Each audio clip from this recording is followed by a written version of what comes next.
अध्याय 121। 121 मिठास का एक छोटा सा पल। 3। आर्यन सिंघानिया असल में एक मछली पर गुस्सा थे। नैना शर्मा हंस पड़ी, उनकी भौहें ऊपर उठीं और उनकी आंखें मिठास से भरी थीं। आर्यन सिंघानिया को अभी भी काम करना था। नैना शर्मा उनका समय बर्बाद नहीं करना चाहती थीं और खुद टैक्सी लेकर वापस जाना चाहती थीं। लेकिन आर्यन सिंघानिया ने कार स्टार्ट की और विला की तरफ चल दिए। नैना शर्मा ने खिड़की नीचे की और हल्की ठंडी हवा अंदर आई, जिससे लोगों के दिलों को काफ़ी आराम मिला। नैना शर्मा खुद को रोक नहीं पाईं और चुपके से आर्यन सिंघानिया को देखा। खिड़की के बाहर की नियॉन लाइटें उसके चेहरे पर चमक रही थीं और उसके चेहरे के फीचर्स और भी हैंडसम और गहरे हो गए थे। नैना शर्मा का दिल जोरों से धड़कने लगा। शादी के बाद उसे हमेशा उसके साथ अकेले रहने में डर लगता था। हर बार जब वे अकेले होते थे तो उसे डर लगता था कि वह कुछ गलत कर देगी और उसे गुस्सा दिला देगी। उसे करीब से देख पाने की तो बात ही छोड़िए। 3 साल पहले की तुलना में आर्यन सिंघानिया ज़्यादा मैच्योर, ज़्यादा रिजर्व और ज़्यादा हैंडसम हो गए थे। उनमें सिर से पैर तक एक मैच्योर आदमी का चार्म था। भले ही वह बस कैजुअली गाड़ी चला रहे थे, फिर भी वह लोगों के दिलों में अपनी जगह बना लेते थे। जब उसे पहली नज़र में ही उससे प्यार हो गया तो ये पूरी तरह से जायज़ था। पहली नज़र का तथाकथित प्यार, क्या ये सिर्फ पहली नज़र की लस्ट नहीं थी? वह बस उसमें इंटरेस्टेड है। ईशा। इस बारे में बात करते हुए नैना शर्मा अभी प्राइवेट रूम के सीन के बारे में सोचे बिना नहीं रह सकीं। उन्होंने लगभग अपनी बंदूकें चला दीं। जैसे ही नैना शर्मा ने इसके बारे में सोचा, उसे लगा कि उसके शरीर में खून खौल रहा है और उसे दबाया नहीं जा सकता। रेड लाइट पर आर्यन सिंघानिया ने कार रोकी और अपनी काली आंखों से नैना शर्मा को देखा। उसने देखा कि वह कुछ सोच रही थी और उसके गाल लाल थे। वह खुद को रोक नहीं पाया और अपने हाथ के पिछले हिस्से से नैना शर्मा के चेहरे को छू लिया। उसके चेहरे पर जलन महसूस करते हुए आर्यन सिंघानिया ने अपनी भौहें सिकोड़ लीं। इतनी गर्मी क्यों है? क्या तुम्हें फिर से बुखार आ गया है? बुखार? आर्यन सिंघानिया की बातों से नैना शर्मा चौंक गईं और उन्होंने तुरंत अपना सिर हिलाया। नहीं नहीं, मुझे बुखार नहीं है। नहीं, तो फिर तुम्हारा चेहरा इतना लाल और गर्म क्यों है? आर्यन सिंघानिया ने उसे शक से देखा। उसका चेहरा लाल हो गया था क्योंकि उसे बच्चों के लिए कुछ गलत लगा था, लेकिन वह उसे कैसे बताती? नैना शर्मा ने गलती से पलकें झपकाईं, उसकी आंखें डगमगाईं और वह हकलाते हुए बोली, ऐसा इसलिए है क्योंकि मुझे गर्मी लग रही है, ईशा। हाँ, आज बहुत गर्मी है। बहुत गर्मी है, ईशा।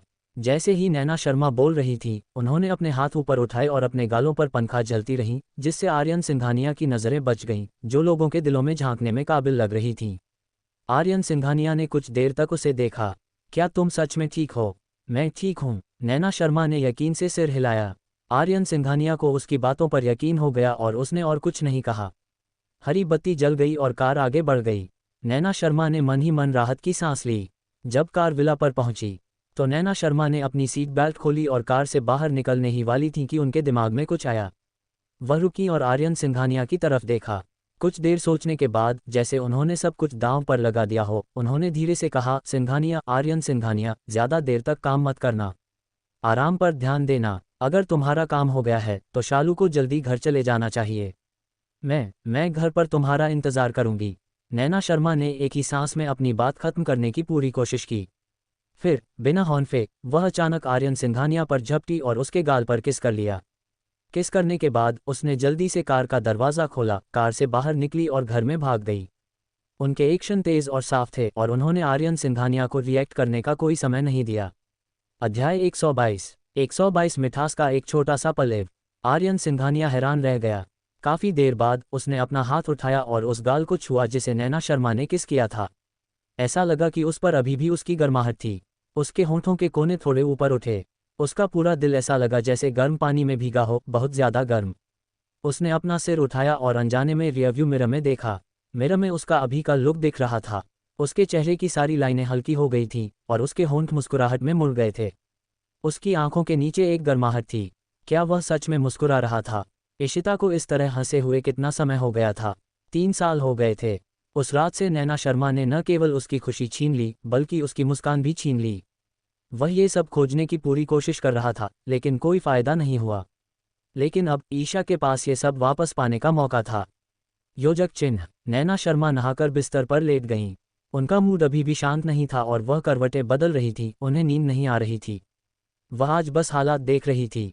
उसे इतनी बड़ी फसल की उम्मीद नहीं थी। यह उसकी उम्मीद से बिल्कुल परे था। बस सब कुछ बहुत आसानी से हो गया था और इससे लोगों को थोड़ा अजीब लगा। ऐसा नहीं था कि उसे शक था, बल्कि उसने पहले भी ऐसा अनुभव किया था। जब वह उस समय आर्यन सिंघानिया के पीछे पड़ी तो चाहे उसने कितनी भी कोशिश की हो और कितने भी तरीके अपनाए हों, आर्यन सिंघानिया ने उसे एक नज़र भी नहीं डाली। वह हमेशा रूखी और मिलनसार नहीं थी। फिर अचानक उसका रवैया 360 डिग्री बदल गया। उसने अब उसके आगे बढ़ने का विरोध नहीं किया और उसके पीछा करने पर रिस्पॉन्ड करना शुरू कर दिया। नतीजतन उसका पीछा करना बहुत आसान हो गया और जैसे ही उसने कबूल किया वह सफल हो गई। उस समय उसने उसकी आंखों में देखा जो प्यार और नरमी से भरी थीं। उसने उस पर विश्वास किया और उससे प्यार करने लगी, लेकिन कौन जानता था कि इस प्यार और नरमी में इतनी भयानक साजिश छिपी थी। इसलिए वह जल्दी खुश नहीं हो सकी। हालांकि वह समझदारी से यही सोचती थी, लेकिन उसकी भावनाओं ने उसे महसूस कराया कि आर्यन सिंघानिया को अब उसके साथ नाटक करने की कोई ज़रूरत नहीं है। अगर वह उससे इतनी नफरत करता था तो वह उसे नज़रअंदाज कर सकता था, उसे टॉर्चर कर सकता था या सीधे तलाक भी दे सकता था, है ना? इसके अलावा भले ही उनके वन नाइट स्टैंड का पता चल गया था, अगर वह सच में उससे शादी नहीं करना चाहता था तो कोई उसे मजबूर नहीं कर सकता था, है ना? पहले ऐसी कई बातें थीं जिनके बारे में वह ज़्यादा सोचने की हिम्मत नहीं करती थी। उसे इस बारे में ज़्यादा सोचने का हक भी नहीं था। लेकिन अब चीज़ें अलग थीं। वह चाहती थी कि उसे कुछ ऐसे सुराग मिले कि आर्यन सिंघानिया हर चीज़ में उसकी परवाह करता था। इस तरह वह आर्यन सिंघानिया के साथ फिर से शुरुआत करने की हिम्मत जुटा पाएगी। इस तरह वह उसे बता पाएगी कि वह उससे कितना प्यार करती थी। असल में पिछले 3 सालों से उसका प्यार कभी नहीं बदला था। अच्छी शुरुआत के साथ जाहिर है उसे ज़्यादा मेहनत करनी पड़ी। लेकिन नैना शर्मा को अगले दिन काम था और उसे कुछ दिनों के लिए बिजनेस ट्रिप पर जाना था। क्योंकि यह लास्ट मिनट नोटिस था, इसलिए वह मना नहीं कर सकी और उसे जाना पड़ा। प्लेन में चढ़ने से पहले नैना शर्मा ने कुछ देर सोचा और फिर भी आर्यन सिंघानिया को फ़ोन किया। आर्यन सिंघानिया बिजी लग रहे थे। उनका फ़ोन कुछ देर तक बजता रहा, फिर उन्होंने उठाया। लेकिन उनकी आवाज़ पहले जैसी ठंडी नहीं थी, बल्कि उसमें थोड़ी नरमी थी। क्या हुआ? बस इतनी सी कोमल आवाज़ नैना शर्मा को पहले से ही मीठी लग रही थी। उसकी आवाज़ भी धीमी हो गई। नहीं रिया, बस मैं कुछ दिनों के लिए बिजनेस ट्रिप पर जा रहा हूँ, इसलिए मैं तुम्हें बताना चाहता था। व्यापार यात्रा। आर्यन सिंघानिया का साइन करने वाला हाथ एक पल के लिए रुक गया। उसने टेबल के बाईं ओर पहाड़ की तरह जमा हुए डॉक्यूमेंट्स को देखा। उसने शुरू में सोचा था कि वह आज इन डॉक्यूमेंट्स को पढ़ने की पूरी कोशिश करेगा ताकि वह जाकर उसके साथ जा सके। अध्याय 123। 123 मिठास का एक छोटा सा पल। आर्यन सिंघानिया ने अपनी कलम नीचे रखी और अपनी कुर्सी पर पीछे झुक गए। उनकी उंगलियों ने धीरे से उनकी भौहों के बीच की जगह को रगड़ा और गहरी आवाज में कहा, कुछ दिनों के लिए। नैना शर्मा ने अपने शेड्यूल के बारे में सोचा और जवाब दिया, लगभग 1 हफ्ते। 1 सप्ताह, ईशा। आर्यन सिंघानिया की आंखों में नाराजगी की एक झलक दिखी। उसने अपने पतले होंठ खोले और अजीब लहजे में कहा, क्या शर्मा परिवार के प्रोजेक्ट्स के मेन बिजनेस शहर में नहीं हैं? मुख्य व्यवसाय वास्तव में इस शहर में है, लेकिन इस बार यह कारखाने के उत्पादन में समस्या है, इसलिए मुझे रिया को देखने के लिए वहां कारखाने में जाना होगा। नैना शर्मा ने मन ही मन समझाया, लेकिन बीच में ही उन्हें लगा कि कुछ गड़बड़ है। आर्यन सिंघानिया की बातों से ऐसा नहीं लगा कि नैना चाहती थी कि वह बताए कि वह बिजनेस ट्रिप पर है, बल्कि ऐसा लगा कि नैना नहीं चाहती थी कि वह बिजनेस ट्रिप पर जाए या इतने लंबे समय के लिए दूर रहे। नैना शर्मा की आंखों में हल्की सी चमक आ गई और वह फिर से पूछने से खुद को रोक नहीं पाए, आर्यन सिंघानिया, क्या तुम्हारी रिया मुझसे अलग होने को तैयार नहीं है? उद्धरण चिन्ह अल्पविराम प्रश्नवाचक चिन्ह उद्धरण चिन्ह। क्या उसके विचार बिना उसे पता चले इतने साफ थे? आर्यन सिंघानिया ने अपने होंठ भींच लिए और बोलने को तैयार नहीं था। आर्यन सिंघानिया चुप था। नैना शर्मा को जरा भी शर्म नहीं आई और वह खुद से बात करती रही, अगर तुम मुझसे अलग नहीं हो सकती तो मैं पूरी कोशिश करूंगी कि अपना काम जल्द से जल्द खत्म करके वापस आ जाऊं, ठीक है? उस औरत की आवाज़ नर्म और कोमल थी और आखिर में उसका लहजा थोड़ा ऊंचा हो गया था और उसमें थोड़ी नखरे वाली बात थी। आर्यन सिंघानिया को लगा जैसे उसका पूरा दिल उसके हाथों में है और वह जो चाहे कर सकती है। वह मुस्कुराया। उसकी आवाज़ थोड़ी बेबस थी, लेकिन उसमें ज़्यादा मिठास थी। जल्दी वापस आना। नैना शर्मा के चेहरे पर एक बड़ी मुस्कान आ गई। हाँ हबी। योजक चिन्ह। नैना शर्मा ने काफ़ी देर तक फ़ोन काट दिया था, लेकिन आर्यन सिंघानिया अभी भी उसी हालत में थे जैसे फ़ोन उठाते समय थे, काफ़ी देर तक हैरान थे। नैना शर्मा ने उन्हें हबी कहा। शादी के बाद ये पहली बार था जब उसने उसे ऐसा कहा था। इस शादी में उसने स्कीम के साथ उससे शादी की और शर्मा परिवार के इन्वेस्टमेंट में उसके साथ रही। उसने कभी उसकी मर्जी नहीं देखी और उसे लगा कि रिया को सच में उनकी शादी की कोई परवाह नहीं है। तो उसे इसकी परवाह थी। ऐसा नहीं था कि उसे उसके अचानक बदलाव पर शक नहीं था। इसीलिए वह कल से उसका इंतज़ार कर रहा था। वह उसके बोलने और कोई रिक्वेस्ट करने का इंतज़ार कर रहा था। अभी जब उसका फ़ोन बजा तो उसने स्क्रीन पर उसका नाम देखा। उसका दिल खाली खाली सा हो गया, लेकिन उसे ये भी लगा कि आखिरकार वहाँ ही गई। क्या नैना शर्मा कोई रिक्वेस्ट करने आ रही हैं? उसने अपना फ़ोन उठाने से पहले कुछ देर तक उसे देखा, लेकिन नैना शर्मा ने वैसी रिक्वेस्ट नहीं की जैसा उसने सोचा था। उसने सिर्फ ये बताने के लिए फ़ोन किया कि वह बिजनेस ट्रिप पर जा रही है। वह अपने पति को अपना पता बताने के लिए घर से निकली। आर्यन सिंघानिया ने नैना शर्मा की धीमी आवाज़ के बारे में सोचा और उसके दिल का तार टूट गया। उसने अपने होंठों के कोने ऊपर उठाए और उसका पूरा शरीर खुशी से लिपटा हुआ लग रहा था। काफ़ी देर बाद उसने फ़ोन उठाया और इंटरनल लाइन दबाई। दूसरी तरफ वाले व्यक्ति ने बहुत जल्दी फ़ोन उठाया और इज्जत से कहा, बॉस सिंघानिया, क्या बात है? ए शहर के लिए हवाई जहाज़ का टिकट बुक करें। हाँ, योजक चिन्ह। जब नैना शर्मा मुंबई पहुंची तो लगभग शाम हो चुकी थी। इस बार राजेश शर्मा उनके साथ आए थे, इसलिए होटल में उनका सामान रखने के बाद वे कार से मुंबई के एक 5 स्टार होटल में चले गए। उनका वहां फैक्ट्री के इंचार्ज से मिलने का अपॉइंटमेंट था। इंचार्ज कई सालों से शर्मा परिवार के साथ काम कर रहा था और हमेशा उनके साथ अच्छे रिश्ते रहे थे। इस बार शर्मा परिवार के प्रोडक्ट्स का प्रोडक्शन अचानक रोक दिया गया क्योंकि उसने कुछ बुरी खबर सुनी थी। इसलिए नैना शर्मा और राजेश शर्मा खास तौर पर उन्हें ये प्रॉब्लम समझाने के लिए दौड़े। अध्याय 124 मिठास का एक छोटा सा पल 6। प्राइवेट कमरे में नैना शर्मा ने राजेश शर्मा और इंचार्ज के लिए एक एक करके चाय डाली, फिर मुस्कुराकर बोली, दादाजी, अंकल दुबे, प्लीज़ चाय पी लीजिए। दुबे देव ने नैना शर्मा और राजेश शर्मा की तरफ देखा और उन्हें मुंह दिखाया। उन्होंने कप उठाया और चाय की एक घूंट ली। नैना शर्मा और राजेश शर्मा ने एक दूसरे को देखा और मन ही मन राहत की सांस ली। दुबे देव के रवैये से पता चल रहा था कि बातचीत की गुंजाइश है और उन्होंने सड़क नहीं रोकी। नैना शर्मा ने दुबे देव के चाय का कप नीचे रखने का इंतजार किया, फिर उन्होंने अपनी बातों पर सोचा और धीरे से कहा, अंकल दुबे, कुछ समय पहले हमारी कंपनी के फंड्स को वापस करना थोड़ा मुश्किल था, इसलिए हमें आपके कुछ पैसे देने थे। लेकिन आप बेफिक्र रह सकते हैं कि हम अब फंड्स ट्रांसफ़र कर रहे हैं और अगले 2 दिनों में इसे आपकी कंपनी के अकाउंट में ट्रांसफ़र कर देंगे। इसलिए इस प्रोडक्ट के लिए मुझे उम्मीद है कि हम सहयोग जारी रख सकते हैं। दुबे देव ने अपना चाय का कप नीचे रखा, नैना शर्मा को देखा और फिर उनकी नज़र राजेश शर्मा पर पड़ी। उन्होंने धीरे से आह भरी, प्रेसिडेंट शर्मा, हम एक दूसरे को इतने सालों से जानते हैं, इसलिए मैं आपके साथ कोई गेम नहीं खेलूंगा। ऐसा नहीं है कि मैं अब आपके साथ काम नहीं करना चाहता, नहीं, मुझे हमारी पुरानी दोस्ती की परवाह नहीं है, लेकिन जब बिजनेस की बात आती है तो आपको ईमानदारी पर ध्यान देना होगा। जब आपके शर्मा ग्रुप पर हमारा पैसा बकाया था तो मैंने हमारे कई सालों के सहयोग के कारण आपको इसे टालने दिया। आपने 3 महीने पहले कहा था, और नतीजा, आपने इसे आधे साल तक खींचा, और इतना ही नहीं, आपने अपनी कंपनी की असली हालत भी मुझसे छिपाए। अगर मैंने किसी से पता करने के लिए नहीं कहा होता तो मुझे नहीं पता कि मुझे कब तक अंधेरे में रखा जाता। जब दुबे देव बोल रहे थे तो वह उत्साहित हुए बिना नहीं रह सके। राजेश शर्मा को थोड़ी शर्मिंदगी महसूस हुई। वे सच में इस मामले में गलत थे। बॉस दुबे, हमें इस मामले के लिए बहुत अफसोस है। हमारा मतलब आपसे यह बात छिपाना नहीं था। हमने बस सोचा था कि कैपिटल की समस्या जल्द ही हल हो जाएगी, इसलिए इतना कुछ कहने और हमारे सहयोग पर असर डालने की कोई ज़रूरत नहीं है। लेकिन चिंता न करें, अब जब हमारी कंपनी को सिंघानिया ग्रुप का इन्वेस्टमेंट मिल गया है और कंपनी की स्थिति स्थिर हो गई है तो ऐसा दोबारा नहीं होगा। सिंघानिया कॉर्पोरेशन। दुबे देव की भौहें ढीली पड़ गईं और उनकी आंखों में चमक आ गई। जिस सिंघानिया ग्रुप की आप बात कर रहे हैं, क्या आप रिया की बात कर रहे हैं? हाँ, यह मुंबई शहर में सिंघानिया परिवार की कंपनी है। दुबे देव ने अपनी पीठ सीधी की और तारीफ किए बिना नहीं रह सके, बुरा नहीं, बॉस शर्मा। आप असल में सिंघानिया ग्रुप का इन्वेस्टमेंट पाने में कामयाब रहे। राजेश शर्मा मुस्कुराए और विनम्रता से कहा कि वह इसके लायक नहीं थे। हालांकि उनके चेहरे पर गर्व था। वह एक पल के लिए रुके और फिर आगे बोले, फिर हमारे सहयोग के बारे में। दुबे देव की आंखों की रोशनी कम हो गई। हालांकि आपके पास सिंघानिया ग्रुप का इन्वेस्टमेंट है, फिर भी यह सिर्फ एक इन्वेस्टमेंट है। अगर आप अच्छा नहीं करते हैं तो आप कभी भी अपना इन्वेस्टमेंट निकाल सकते हैं, है ना? नहीं, सिंघानिया कॉर्पोरेशन कभी भी अपनी पूंजी वापस नहीं लेगा।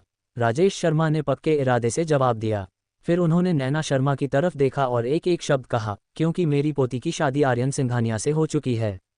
नैना शर्मा ने हैरानी से अपनी आंखें उठाईं और राजेश शर्मा की तरफ देखा। उसकी काली पुतलियां अचानक सिकुड़ गईं। उसने कभी उम्मीद नहीं की थी कि उसके दादाजी अचानक बताएंगे कि उसकी शादी आर्यन सिंघानिया से हुई है। वह खुद को ये कहे बिना नहीं रह सकी, दादाजी। वे आर्यन सिंघानिया के साथ उसकी शादी को सीक्रेट रखने के लिए राजी हो गए थे। अब जबकि उनकी शादी भी नहीं हुई थी, उसके दादाजी ने पहले ही इसका खुलासा कर दिया था।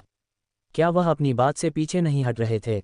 अगर आर्यन सिंघानिया को इस बारे में पता चलता तो वह क्या सोचते? अध्याय 125। 125 मिठास का एक छोटा सा पल। 7 राजेश शर्मा ने नैना शर्मा की तरफ देखा, जैसे उन्हें पता हो कि वह क्या सोच रही हैं। उन्होंने नाराजगी से कहा, आप सच में आर्यन सिंघानिया से शादीशुदा हैं? ये सच है, मैं बस सच कह रहा हूँ। लेकिन ईशा, नैना शर्मा अभी भी कुछ कहना चाहती थी, लेकिन राजेश शर्मा की तेज नज़रों से वह चौंक गई। उसने अपने होंठ हिलाए, लेकिन उसके गले में फंसे शब्द बाहर नहीं आ सके। आखिर बाहर के लोग भी थे। उसे दादाजी के चेहरे का ध्यान रखना था और उन्हें शर्मिंदा नहीं कर सकती थी। राजेश शर्मा ने खुशी से सिर हिलाया और फिर दुबे देव से कहा, हमारा शर्मा परिवार और सिंघानिया परिवार पहले से ही शादी के बंधन में बंधे हुए हैं। सिंघानिया परिवार के क्राउन प्रिंस मेरे पोते दामाद हैं, इसलिए भविष्य में हमारे परिवार और सिंघानिया परिवार के बीच और भी करीबी सहयोग होगा। आप इस बारे में निश्चिंत रह सकते हैं। दुबे देव की उम्मीद से पहले ही यह बात बाहर थी कि शर्मा परिवार को सिंघानिया परिवार का इन्वेस्टमेंट मिल जाएगा, लेकिन उन्हें यह उम्मीद नहीं थी कि शर्मा परिवार शादी के जरिए सिंघानिया परिवार से जुड़ जाएगा। ये निश्चित रूप से एक बड़ी बात थी। सिंघानिया परिवार सच में एक अमीर परिवार था। हालांकि उन्होंने कुछ समय पहले शर्मा परिवार के बारे में पूछताछ करने के लिए किसी को भेजा था, लेकिन उन्हें इस बारे में पता नहीं चला। दुबे देव बेवकूफ़ नहीं थे। वे राजेश शर्मा की कुछ बातों की वजह से उन पर यकीन नहीं करेंगे। उन्होंने टेबल पर अपनी उंगलियां थपथपाईं और प्यार से मुस्कुराए। प्रेसिडेंट शर्मा, ऐसा नहीं है कि मुझे आप पर भरोसा नहीं है, लेकिन सिंघानिया परिवार के क्राउन प्रिंस की शादी की कोई खबर क्यों नहीं है? राजेश शर्मा को पहले से ही उम्मीद थी कि वह ऐसा कहेंगे। उनके चेहरे पर कोई बदलाव नहीं आया और उन्होंने बिना किसी हड़बड़ी के जवाब दिया, मेरी पोती ने आर्यन सिंघानिया के साथ अपनी शादी रजिस्टर कर ली है। बस कुछ समय पहले सब लोग बिजी थे, इसलिए उन्होंने फिलहाल शादी नहीं की। हालांकि जल्द ही इसकी घोषणा की जाएगी। दुबे देव की मुस्कान थोड़ी फीकी पड़ गई। मिस्टर शर्मा, थोड़ी देर बाद से आपका क्या मतलब है? कुछ दिन, कुछ महीने या कुछ साल? इसके अलावा आप ये भी जानते हैं कि मुझे नहीं पता कि मुझे अब आप पर विश्वास करना चाहिए या नहीं। क्या आपको ऐसा नहीं लगता? दुबे देव की बातें ऊपर से तो अच्छी लग रही थीं, लेकिन असल में वे बहुत तीखी थीं। ये राजेश शर्मा के चेहरे पर सीधे तमाचे जैसा था। राजेश शर्मा अब खुद को रोक नहीं पाए। वह इतने सालों से बिजनेस की दुनिया में था और हमेशा उसकी इज्जत की जाती थी। जो भी उसे देखता उसे कुछ इज्जत देनी पड़ती। लेकिन जब से शर्मा परिवार की हालत खराब हुई, ऐसा लगता था कि चाहे कोई भी हो, वे उसे जैसा चाहें वैसा एटीट्यूड दे सकते थे। पहले दुबे देव उनके जूते उठाने के भी लायक नहीं थे, लेकिन अब उन्होंने उनका अपमान करने की हिम्मत की। राजेश शर्मा की आंखें गहरी हो गईं और उनके होंठ कसकर भींच लिए गए। वह भड़कना चाहते थे, लेकिन वह खुद को दबा नहीं पाए। उन्होंने गहरी सांस ली और मुस्कुराए। मुझे पता है कि आपको अपनी चिंताएं हैं, प्रेसिडेंट दुबे। शादी की तारीख अनाउंस होने में सच में कुछ समय लगेगा, लेकिन अगर आपको सबूत चाहिए तो आपको तब तक इंतजार करने की ज़रूरत नहीं है। ऐसा क्यों नहीं? मेरी पोती यहीं है। मैं उससे आर्यन सिंघानिया को फ़ोन करवाता हूँ। आप क्या सोचते हैं? दुबे देव ने अपनी भौहें उठाईं। कोई बात नहीं। अगर नैना शर्मा सीधे आर्यन सिंघानिया को फ़ोन करके ये साबित कर देती कि वे पति पत्नी हैं, तो जाहिर है कि उनके पास कहने के लिए कुछ नहीं होता। राजेश शर्मा ने फिर से नैना शर्मा की तरफ देखा और सीधे आदेश दिया, नैना, आर्यन को फ़ोन करो। नैना शर्मा ने हैरानी से राजेश शर्मा को देखा। उसका पूरा शरीर स्तब्ध था। उसके दादाजी का ये बताना एक बात थी कि उसकी शादी आर्यन सिंघानिया से हुई है, बिना उससे बात किए, लेकिन अब वे ये भी चाहते थे कि वह अपनी पहचान कन्फर्म करने के लिए आर्यन सिंघानिया को फ़ोन करे। अध्याय 126 मिठास का एक छोटा सा पल। 8 नैना शर्मा की भौहें तन गईं। उसने राजेश शर्मा से फुसफुसाते हुए कहा, दादाजी, ये बहुत अच्छा नहीं है। बिना इजाज़त के अपनी शादी का खुलासा करना उनके लिए पहले से ही गलत था। अब उन्हें इसे इतनी बेशर्मी से इस्तेमाल करना पड़ा। वह सच में ऐसा नहीं करना चाहती थी। आज दुबे देव राजेश शर्मा को परेशान कर रहा था। राजेश शर्मा पहले से ही गुस्से में था। नैना शर्मा ने उसका साथ नहीं दिया, इसलिए उसका चेहरा लगभग बहुत ज़्यादा खराब हो गया था। उसने अपनी आवाज़ धीमी कर ली, लेकिन अपना गुस्सा नहीं छिपा सका। मैंने तुमसे कहा था मुझे मारो, तो तुमने मुझे मारा। क्यों? क्या तुम अब भी चाहते हो कि लोग हमारे शर्मा परिवार पर हंसें? दादाजी, दादाजी, दादाजी। राजेश शर्मा ने नैना शर्मा को और कुछ कहने भी नहीं दिया और ठंडी आवाज़ में कहा, अगर तुम मुझे अपना दादा मानती हो तो तुम्हें अभी इस नंबर पर फ़ोन करना चाहिए। नहीं तो मुझे इतना गुस्सा आएगा कि मैं मर जाऊंगा। दादाजी का सेल्फ एस्टीम कितना मजबूत था, उन्होंने शर्मा परिवार और अपनी इज्जत कितनी बचाई। नैना शर्मा के दिल में यह बात बहुत साफ थी। अगर उसने आज सच में दुबे देव के सामने उनकी इज्जत गिरने दी, तो उसे नहीं पता था कि वह कितना गुस्सा होगा। उनका शरीर अच्छी हालत में नहीं था और वे इसे नहीं ले जा सके। हालांकि रिया आर्यन सिंघानिया के साथ अपनी शादी का इस्तेमाल किसी भी तरह का फ़ायदा उठाने के लिए नहीं करना चाहती थी। नैना शर्मा अभी भी दुविधा में थी, लेकिन राजेश शर्मा ने उसे समझाने का कोई मौका नहीं दिया। उसने टेबल पर रखा उसका फ़ोन उठाया, आर्यन सिंघानिया का नंबर ढूंढा और डायल किया। नैना शर्मा उसे रोकना चाहती थी, लेकिन बहुत देर हो चुकी थी। उन्होंने देखा कि राजेश शर्मा ने फ़ोन वापस उनके हाथ में थमा दिया और उनसे कहा, ठीक से बात करो। नैना शर्मा ने फ़ोन से बीप की आवाज़ सुनी। उसे ऐसा लगा जैसे उसका दिल किसी भारी पहाड़ से दबा हुआ है, इतना भारी कि वह लगभग सांस नहीं ले पा रही थी। वह जानती थी कि कभी कभी बिजनेस पर बात करते समय बहुत ज़्यादा सख्ती बरतनी पड़ती है, लेकिन उसके दादाजी के काम थोड़े ज़्यादा ही बेईमानी वाले थे। हालांकि रिया अभी भी उसके दादा थे, इसलिए उन्हें और शर्मा परिवार की रक्षा करनी थी। नैना शर्मा के हाथ थोड़े भींच लिए। उसने अपने होंठ भींच लिए और आर्यन सिंघानिया के कॉल का जवाब देने का इंतजार करने लगी। फ़ोन कुछ देर तक बजता रहा, लेकिन किसी ने उठाया नहीं। नैना शर्मा ने मन ही मन सोचा कि अगर आर्यन सिंघानिया बिजी थे और उन्होंने फ़ोन नहीं उठाया तो शायद अच्छा ही हुआ। उन्हें इतना बेचैन होने की ज़रूरत नहीं पड़ेगी।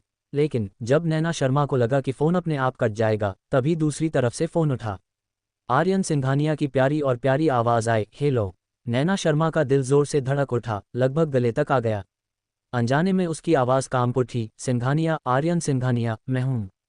हाँ, क्या हुआ? क्या हम अभी तक ए शहर में हैं? आर्यन सिंघानिया की प्यारी आवाज़ सुनकर नैना शर्मा ने अपने दिल की घबराहट को दबाया और खुद को शांत करने की कोशिश की। उसने मुस्कुराते हुए धीमी आवाज़ में कहा, हम यहाँ हैं। यह अच्छा है कि आप सुरक्षित पहुँच गए हैं। क्या आप अब होटल में आराम कर रहे हैं? उद्धरण चिन्ह, नहीं, मैं एक क्लाइंट से मिल रहा हूँ। मैंने अभी थोड़ी ज़्यादा पी ली थी और ताज़ी हवा के लिए बाहर आया था। मुझे तुम्हारी याद आई, इसलिए मैंने तुम्हें फ़ोन कर दिया। फ़ोन पर दूसरी तरफ आर्यन सिंघानिया कुछ सेकंड के लिए चुप हो गए। फिर वह धीरे से हंस पड़ी। मुझे याद कर रहे हो? आर्यन सिंघानिया ने अपनी आवाज़ धीमी कर ली, जिससे थोड़ी सुन्नता महसूस हुई, जैसे वह नैना शर्मा के कान के पास बात कर रहा हो। उसके कान थोड़े लाल हो गए। वह तो बस बहाना बना रही थी, ईशा। हालांकि उसने उसे मना नहीं किया और यह मान लिया। हाँ, मुझे तुम्हारी याद आई। आर्यन सिंघानिया की हंसी और भी खुशनुमा लग रही थी। वह कुछ देर हंसा, फिर धीरे से मुंह खोला और बोला, वाइफी, मुझे भी तुम्हारी याद आई। अध्याय 127 संक्षिप्त मिठास 9। अगर उसके सामने ये हालात न होते तो नैना शर्मा इन शब्दों की मिठास से अभिभूत हो जाती। लेकिन अब वह सिर्फ गिल्ट और बेचैनी से भरी हुई थी। नैना शर्मा का हाथ अनजाने में फ़ोन पर मजबूत हो गया। उसने अपनी लार निगल ली और मीठा होने का नाटक किया।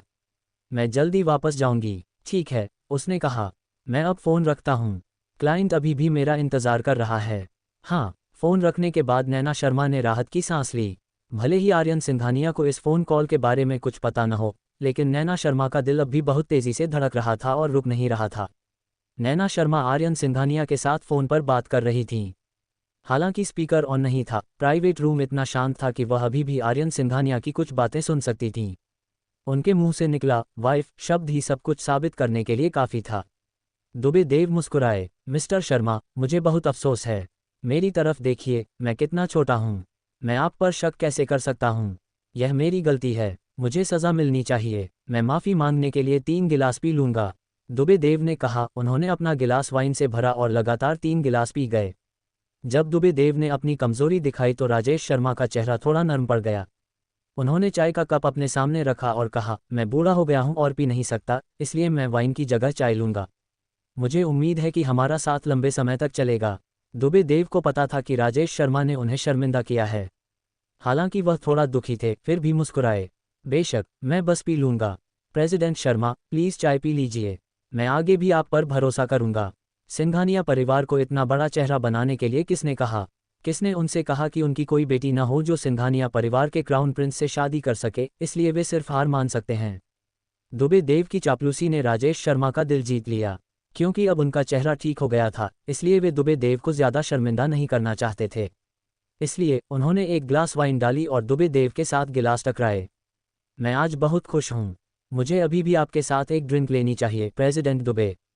Please, president Dubey. राष्ट्रपति शर्मा, आप भी। योजक चिन्ह। आर्यन सिंघानिया ने फ़ोन रख दिया और बहुत देर तक अपने फ़ोन की स्क्रीन को घूरते रहे, फिर बेमन से उसे नीचे रख दिया। हालांकि उनके होंठों के कोने अभी भी ऊपर की ओर मुड़े हुए थे। उसने नैना शर्मा के बारे में नहीं सोचा। जैसे ही वह शहर में आए, उसने तुरंत एक प्लेन बुक किया और उड़कर आ गया। जब भी वह नैना शर्मा से मिलता, वह हमेशा कुछ अजीब और अविश्वसनीय चीज़ें करता। आर्यन सिंघानिया मुस्कुराए और सिर हिलाया। आर्यन सिंघानिया का फ़ोन फिर बजा। उसने कॉलर id देखी और फ़ोन उठाया। बोलना, असिस्टेंट विक्रम की आवाज़ सुनाई दी। बॉस सिंघानिया, क्या आप मुंबई आ गए हैं? हाँ, मैं अभी विमान से उतरा हूँ। मैंने आपके बताए होटल में आपके लिए प्रेसिडेंशियल स्वीट पहले ही बुक कर लिया है। कार भी आपके लिए तैयार है। यह एयरपोर्ट के एंट्रेंस पर आपका इंतज़ार कर रही है। ठीक है, मैं समझ गया। आर्यन सिंघानिया ने फ़ोन रखा, अपना सूटकेस उठाया और एयरपोर्ट के एंट्रेंस की ओर चल पड़े। जब दरवाजे पर इंतज़ार कर रहे ड्राइवर ने आर्यन सिंघानिया को देखा तो वह कुछ कदम चलकर उनके पास गया और उन्हें इज्जत से नमस्ते किया। फिर उसने उनसे उनका सामान ले लिया। आर्यन सिंघानिया ने अपना सिर थोड़ा ऊपर उठाया और कार की ओर चल दिए। ड्राइवर ने आर्यन सिंघानिया के लिए दरवाज़ा खोला। उसके अंदर आने के बाद उसने उसका सामान कार के पीछे रखा और ड्राइवर की सीट पर वापस आ गया। उसने पूछा, बॉस सिंघानिया, क्या हम होटल वापस जा रहे हैं? आर्यन सिंघानिया ने कार की खिड़की से बाहर देखा और उसके होंठों के कोने सिकुड़ गए। कुछ देर सोचने के बाद उसने आलस से कहा, नहीं, पहले दूसरी जगह चलते हैं। अध्याय 128 मिठास का एक संक्षिप्त क्षण 10। राजेश शर्मा और दुबे देव के बीच अच्छी बातचीत हुई। दुबे देव राजेश शर्मा की तारीफ करते रहे। राजेश शर्मा धीरे धीरे बहक गए। क्योंकि उन्होंने कुछ और ड्रिंक्स ले ली थी, इसलिए उन्होंने जो कहा वह थोड़ा अजीब था। उस फोन कॉल की वजह से नैना शर्मा का मूड काफ़ी उदास हो गया था।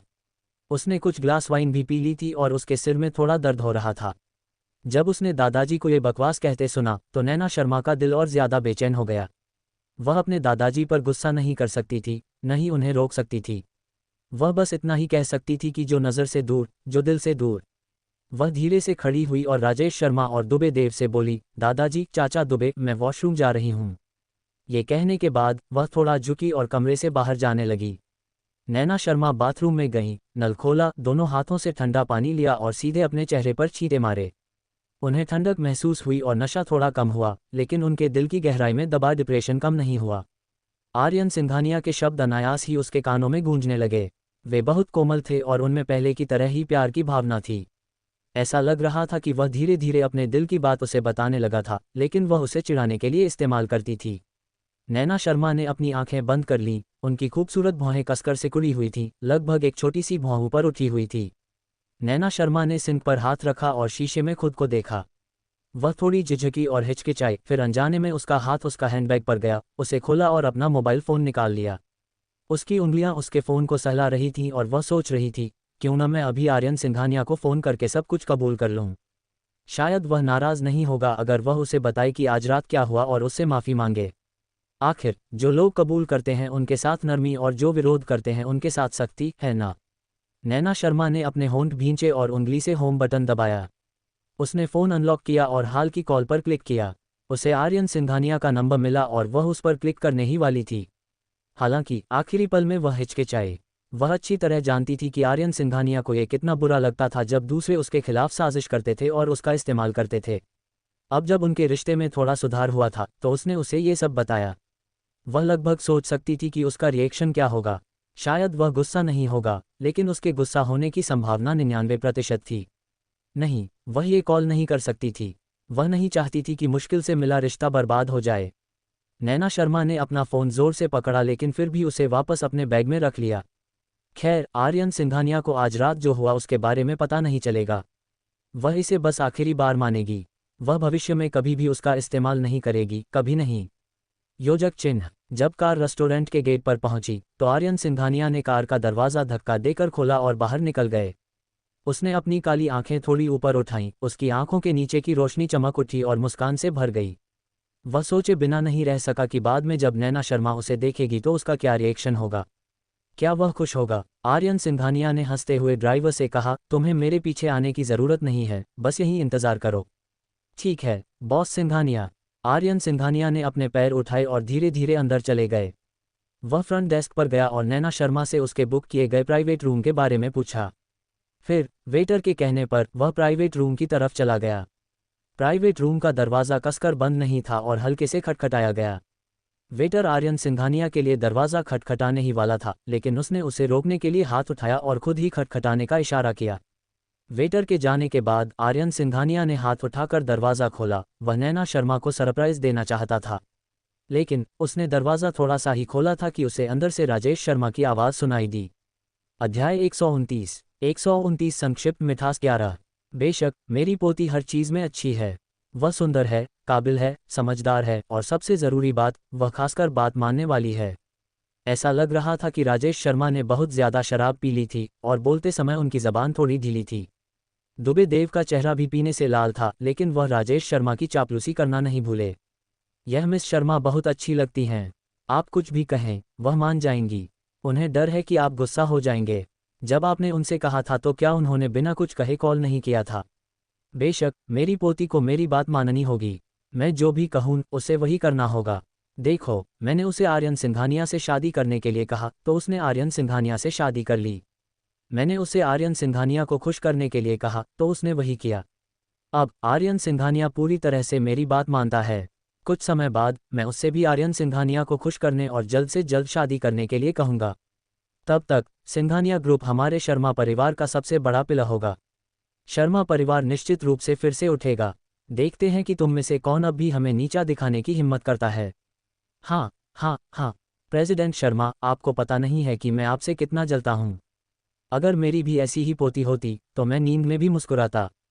दुबे देव ने अपना गिलास राजेश शर्मा के गिलास से टकराया। एक बड़ा घूंट पीने के बाद उनकी आंखों में शक की एक झलक दिखी। लेकिन प्रेसिडेंट शर्मा, क्या मिस शर्मा की शादी सिंघानिया परिवार के क्राउन प्रिंस से आपके माता पिता ने तय की थी? ये फ्री लव नहीं है, मुफ्त प्यार। राजेश शर्मा ने नफरत से मुंह बनाया, जैसे उसने कुछ मजेदार सुन लिया हो। शर्मा परिवार की पढ़ाई में ऐसी कोई बेमतलब बात नहीं है। शादी परिवार की सेवा के लिए होती है। मैंने अपनी दोनों पोतियों को बचपन से ही सिखाया है कि प्यार सबसे बेकार चीज़ है और सिर्फ अपने फायदे ही सबसे ज़रूरी हैं। प्रेसिडेंट शर्मा, आप जो कह रहे हैं उसके हिसाब से मिस शर्मा और प्रिंस सिंघानिया के बीच कोई फीलिंग्स नहीं हैं। क्या ये बस एक सिंपल शादी है? ये तो पक्का है। मेरी पोती को किसी से प्यार करने की ज़रूरत नहीं है। उसे बस आर्यन सिंघानिया को अपने प्यार में डालना है, उसे अपना दीवाना बनाना है, और बस यही मायने रखता है। राष्ट्रपति शर्मा, यह एक शानदार कदम था। अंदर से हंसी और खुशी की आवाज़ें आ रही थीं। आर्यन सिंघानिया दरवाजे पर खड़ी थी, उसका पूरा शरीर जमा हुआ था। ऐसा लग रहा था जैसे उसे एक पल में बर्फ के तहखाने में फेंक दिया गया हो। उसके शरीर में बहता खून जम गया था और उसे इतनी ठंड लग रही थी कि वह कांपती रही। वह राजेश शर्मा की बातें सुनना नहीं चाहता था, लेकिन वे बेरहम, क्रूर और ठंडे शब्द अब भी एक एक करके उसके कानों में गूंज रहे थे। उसे हमेशा से पता था कि नैना शर्मा ने उससे सिर्फ शर्मा परिवार के लिए शादी की थी। लेकिन क्योंकि वह उससे प्यार करता था, इसलिए वह उसके करीब आने का एकमात्र तरीका नहीं छोड़ सकता था, इसलिए उसने फिर भी उससे शादी कर ली। भले ही उन्होंने एक दूसरे को सताया हो, भले ही उन्होंने एक दूसरे को चोट पहुंचाई हो, लेकिन धीरे धीरे उसे पता चला कि जब उसने नैना शर्मा को टॉर्चर किया तो उसे दर्द हुआ। उसने नैना शर्मा को इग्नोर किया, उसे भी दर्द हुआ। नैना शर्मा दुखी थी, नैना शर्मा घायल थी, नैना शर्मा को बुली किया गया था, उसे और भी ज्यादा दर्द हुआ। फिर उसने मन ही मन सोचा, हम इसे भूल क्यों नहीं जाते? जिंदगी बहुत लंबी है। मैं उस इंसान के साथ अपनी बाकी जिंदगी कैसे जी सकता हूँ जिससे मैं प्यार करता हूँ? उसने हार मान ली और अपना सिर नीचे कर लिया। भले ही वह उससे प्यार नहीं करती थी, फिर भी वह उससे ठीक से प्यार करना चाहता था। लेकिन ईशा को उससे प्यार करने की ज़रूरत नहीं थी, तो उसे उसके लिए उम्मीद का भ्रम क्यों पैदा करना पड़ा? उसकी मुस्कान नकली थी, उसका किस नकली था, उसकी मीठी बातें नकली थीं, और जिस तरह से उसने उसे हबी कहा वह भी नकली था, है ना? और अभी अभी आया वह फ़ोन कॉल, ईशा, ये भी उसकी योजना थी। अध्याय 130 मिठास का एक संक्षिप्त क्षण। 3 साल पहले ही उसने उसे जानलेवा चोट पहुंचाई थी। उसने अब भी उस जख्म का सामना करने की हिम्मत नहीं की। अब भी उसका दिल दुख रहा था। वह इतनी बेरहम कैसे हो सकती है और उसकी पीठ में छुरा कैसे घोंप सकती है? आर्यन सिंघानिया का शरीर कांपने लगा और वह ठीक से खड़ी नहीं हो पा रही थी। वह कुछ कदम लड़खड़ा गई और दीवार से टिकने के बाद ही अपने शरीर को संभाल पाए। उसके हाथ बगल में लटके हुए थे और उसका लंबा शरीर कमज़ोर लग रहा था। उसने अपने होंठ सिकुड़े और मुस्कुराना चाहा, लेकिन वह उस चाप का निशान नहीं निकाल सका। योजक चिन्ह। नैना शर्मा ने अपने इमोशंस को एडजस्ट किया, बाथरूम से बाहर निकली और धीरे धीरे प्राइवेट रूम में वापस चली गईं।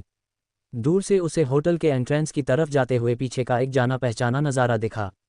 वह अपनी आंखें मलने से खुद को रोक नहीं पाए। क्या उसने गलत देखा? ये पीछे का नज़ारा आर्यन सिंघानिया जैसा क्यों लग रहा था? वह अनजाने में उसके पीछे भागी, लेकिन पलक झपकते ही वह फिर चला गया। वह वहीं रुक गई, दाएं बाएं देखने लगी, लेकिन उसे वह जानी पहचानी शक्ल फिर से नहीं दिखी, जैसे वह बस कुछ चीज़ें देख रही थी। नैना शर्मा एक पल के लिए हैरान रह गईं, फिर उन्होंने हाथ उठाकर अपना सिर थपथपाया। आर्यन सिंघानिया तो अब मुंबई शहर में था, वह यहाँ कैसे आ सकता है? उसने सच में बहुत ज्यादा पी ली थी। ईशा। योजक चिन्ह। आर्यन सिंघानिया रेस्टोरेंट से बाहर निकले, कार का दरवाज़ा खोला, अंदर बैठे और दरवाज़ा जोर से बंद कर दिया। एक जोरदार धमाके के साथ ड्राइवर का दिल अचानक कांप उठा। ड्राइवर ने आर्यन सिंघानिया के एक्सप्रेशन देखने के लिए पीछे का शीशा खींचा और उसका दिल और भी कांप उठा। बॉस सिंघानिया इतनी खुशी से अंदर क्यों गए और इतने उदास चेहरे के साथ बाहर क्यों आए? जाहिर है उसने उससे पूछने की हिम्मत नहीं की, लेकिन वह कार में बैठा रहा और चुप रहा। कार का माहौल भारी होता जा रहा था, इतना भारी कि वह ठीक से सांस नहीं ले पा रहा था। फिर भी उसने खुद को संभाला और धीरे से पूछा, बॉस सिंघानिया, आप होटल वापस जा रहे हैं या परी?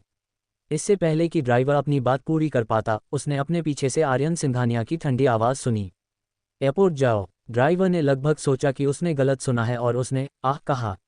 आर्यन सिंघानिया ने और कुछ नहीं कहा, उसकी गहरी आंखें सीधे उस पर टिकी थीं। ड्राइवर का पूरा शरीर कांप उठा। उसकी हिम्मत नहीं हुई कि वह कुछ और कह सके। उसने जल्दी से इंजन स्टार्ट किया, एक्सेलरेटर दबाया और कार तेजी से ट्रैफिक में घुस गई। खाने के बाद नैना शर्मा ने वेटर से नशे में धुत राजेश शर्मा और दुबे देव को उनकी कारों में बिठाने में मदद करने को कहा। वह वहीं खड़ी रहीं और दुबे देव की कार को जाते हुए देखा, फिर अपनी कार में बैठ गईं। राजेश शर्मा इतने नशे में थे कि वे लगभग बेहोश थे, लेकिन वे शर्मा परिवार के बारे में बड़बड़ाते रहे। नैना शर्मा ने धीरे से आह भरी। उन्होंने एक कंबल लिया और राजेश शर्मा को उड़ा दिया, फिर ड्राइवर से कार स्टार्ट करने को कहा। जब वह होटल के कमरे में लौटी तो लगभग 11 बज चुके थे। नैना शर्मा बिस्तर पर कमज़ोर हालत में लेटी थी, उसकी गहरी आंखें सीधे छत को घूर रही थीं। उसे नहीं पता था कि वह भी इस भ्रम में थी या नहीं, लेकिन उसे अजीब तरह से आर्यन सिंघानिया की याद आ रही थी। हालांकि आज रात की घटना के बारे में उसे बताने की उसकी हिम्मत नहीं हुई, फिर भी कुछ गलत करने के बाद उसे बुरा लग रहा था। बेहतर था कि पहले नैना को बता दिया जाए।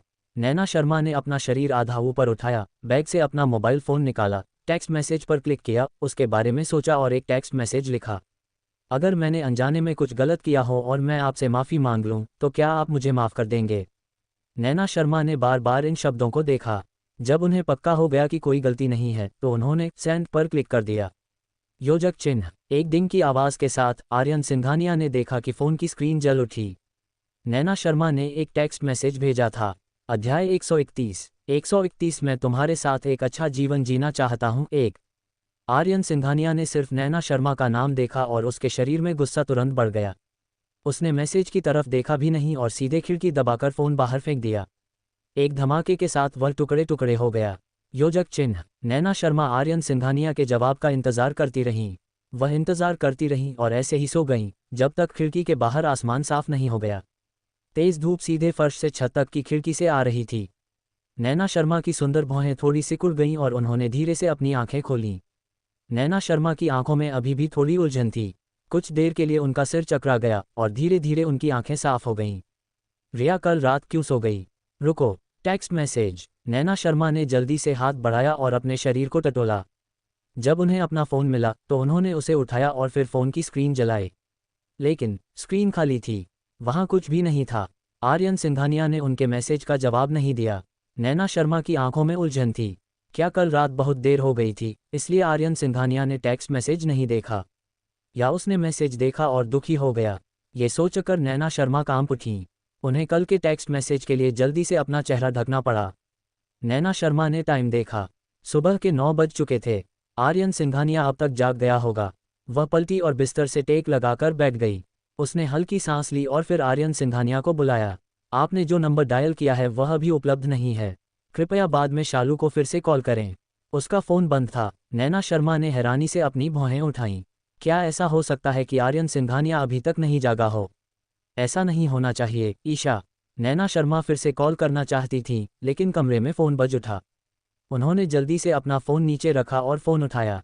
हेलो नैना, क्या तुम तैयार हो? हम आज कॉन्ट्रैक्ट पर फिर से साइन करने के लिए फैक्ट्री जा रहे हैं। भयानक। वह ज़रूरी बात पूरी तरह से भूल गई थी। नैना शर्मा ने हल्के से खांसते हुए जवाब दिया, हाँ दादाजी, मैं लगभग तैयार हूँ। चलो नीचे लॉबी में मिलते हैं। फ़ोन रखने के बाद नैना शर्मा को आर्यन सिंघानिया के फ़ोन बंद करने की परेशानी की परवाह नहीं थी। वह बिस्तर से उठी और बाथरूम की तरफ भागी। सिंघानिया ग्रुप के साथ उनके रिश्ते की वजह से नया कॉन्ट्रैक्ट साइनिंग बहुत आसानी से हो गया। दुबे देव ने भी शुरू से आखिर तक उनके साथ इज्जत से पेश आए, इसलिए राजेश शर्मा बहुत खुश हुए और मुस्कुराते रहे। जाने से पहले दुबे देव ने राजेश शर्मा से हाथ मिलाया और तारीफ भरे लहजे में कहा, प्रेसिडेंट शर्मा, प्रिंस सिंघानिया और मिस शर्मा जल्द ही शादी करने वाले हैं। क्या मैं जाकर कुछ पी सकता हूँ? राजेश शर्मा ने बिना किसी हिचकिचाहट के सिर हिलाया। कोई बात नहीं, मैं अपने नाती से खुद आपके लिए इनविटेशन लिखवा लूँगा। ये बहुत सम्मान की बात है प्रेसिडेंट शर्मा। मैं आपकी खुशखबरी का इंतज़ार करूँगा। दुबे देव उन्हें फैक्ट्री के एंट्रेंस तक ले गए और उनके लिए कार का दरवाज़ा खोला। उन्होंने उनके बैठने का इंतज़ार किया और फिर इज्जत से दरवाज़ा बंद कर दिया। प्रेसिडेंट शर्मा, मिस शर्मा, अपना ख्याल रखना। कार चली गई और दुबे देव को अभी भी दूर से हाथ हिलाते हुए देखा जा सकता था। नैना शर्मा ने पीछे के शीशे पर नज़र डाली और फिर अपने बगल में बैठे अपने दादाजी को देखा। शायद दुबे देव की चापलूसी से उन्हें गर्व महसूस हुआ और उनका मूड अच्छा हो गया। उनका पूरा शरीर एनर्जेटिक और जोश में लग रहा था। नैना शर्मा उसका अच्छा मूड खराब नहीं करना चाहती थी, लेकिन कुछ बातें थीं जो उन्हें कहनी थीं। नैना शर्मा ने कुछ देर सोचा, अपने होंठ कटे और धीमी आवाज़ में कहा, दादाजी, कल जब हमने अंकल दुबे को बताया कि आर्यन और मैं शादी कर रहे हैं, तो ये पहले ही गलत था। अब हमने अभी तक अपनी शादी की तारीख भी नहीं देखी है। आपने बिना इजाज़त के अंकल दुबे की बात मान ली और यह भी कहा कि आर्यन खुद उन्हें इन्विटेशन लिखेगा। ये बहुत शर्म की बात है। अध्याय 132 मैं तुम्हारे साथ एक अच्छा जीवन जीना चाहता हूँ 2।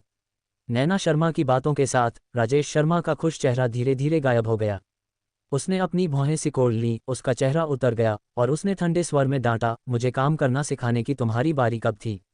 कल। उसने बाहर के लोगों के सामने उसे लगभग शर्मिंदा कर दिया था। वह उससे बहस नहीं करना चाहता था, लेकिन वह खुद को रोक नहीं पाए और इस बारे में बात करती रही। राजेश शर्मा और भी गुस्से में थे। तुम इतने बदतमीज़ कब हो गए? मुझे लेक्चर देने की हिम्मत तुम्हारी? नैना शर्मा के गले में जो शब्द थे वे अनजाने में गायब हो गए। उसने अपने होंठ भींच लिए और अपने हाथों को जोर से भींच लिया। दादाजी, मेरा ऐसा मतलब नहीं था। मैं बस ये कहना चाहती थी कि हम इस तरह अपनी बात से पीछे हट गए। हमने अपना वादा तोड़ दिया। राजेश शर्मा ने मजाक उड़ाते हुए कहा, सिंघानिया परिवार को अपनी बात से पलट जाना चाहिए। आपकी आर्यन सिंघानिया से शादी को इतने साल हो गए हैं, लेकिन उन्होंने कभी शादी के बारे में कुछ नहीं बताया। अगर हम खुद उन्हें नहीं बताएंगे तो शर्मा और सिंघानिया परिवारों के बीच के रिश्ते के बारे में किसे पता चलेगा? वह दुबे देव हमारे साथ कॉन्ट्रैक्ट साइन करने को तैयार नहीं होगा। जैसे ही उसने कहा, राजेश शर्मा की तीखी काली आंखें अचानक उसकी तरफ मुड़ गईं, जिससे उसकी नाराज़गी बिल्कुल भी नहीं छिप रही थी। और मैंने तुमसे कहा था कि आर्यन सिंघानिया को मनाओ और जल्दी से शादी कर लो, लेकिन तुम टालते रहे। बताओ, तुम रोज़ क्या कर रहे हो? अगर तुमने आर्यन सिंघानिया के साथ अपनी शादी पहले कर ली होती तो कल हमें इतनी शर्मिंदगी नहीं होती। मुझे दुबे देव से इतना कुछ कहने की ज़रूरत नहीं है। आखिर में वह ईशा को ही दोषी ठहरा रहा था। नैना शर्मा ने अपनी आंखें नीची कर लीं और उनके मुंह में कड़वाहट भर गई। उनकी आवाज़ थोड़ी धीमी और भारी थी। दादाजी, शादी आर्यन सिंघानिया और मेरे बीच का मामला होना चाहिए। इसमें ज़्यादा दूसरे इंटरेस्ट और नैना शामिल नहीं होने चाहिए। नैना शर्मा ने राजेश शर्मा के पीले चेहरे पर नज़र डाली और चुपके से सांस ली। उसने आगे कहा, अगर आर्यन सिंघानिया को पता चल गया तो वह दुखी होगा। तो फिर उसे पता मत चलना।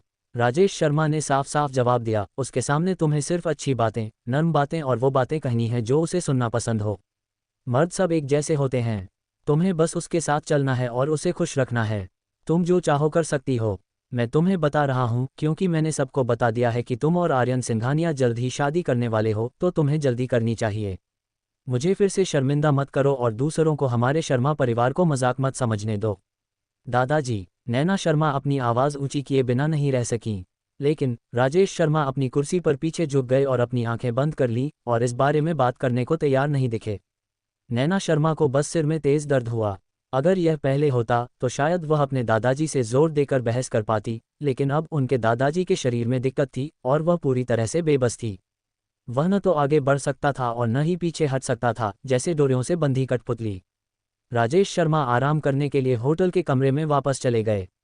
नैना शर्मा कमरे में वापस जाकर बंद नहीं रहना चाहती थी, इसलिए वह होटल के टेरेस रेस्टोरेंट में गईं और थोड़ी देर हवा का मजा लिया। फिर उनका उदास मूड थोड़ा शांत हुआ।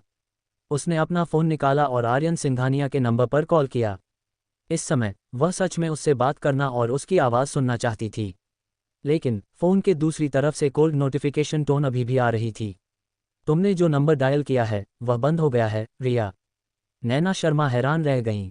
दोपहर हो गई है, आर्यन सिंघानिया ने अभी तक अपना फ़ोन ऑन क्यों नहीं किया? उसने कुछ देर सोचा और फिर आर्यन सिंघानिया के ऑफिस का लैंडलाइन नंबर डायल किया। अध्याय 133 मैं तुम्हारे साथ एक अच्छा जीवन जीना चाहता हूँ 3। फ़ोन कुछ देर तक बजता रहा और दूसरी तरफ से उठा। नैना शर्मा खुश हुई और धीरे से कहा, प्रिया सिंघानिया। वह बस एक शब्द ही कह पाई थी कि उसके कान में एक औपचारिक पुरुष की आवाज़ सुनाई दी।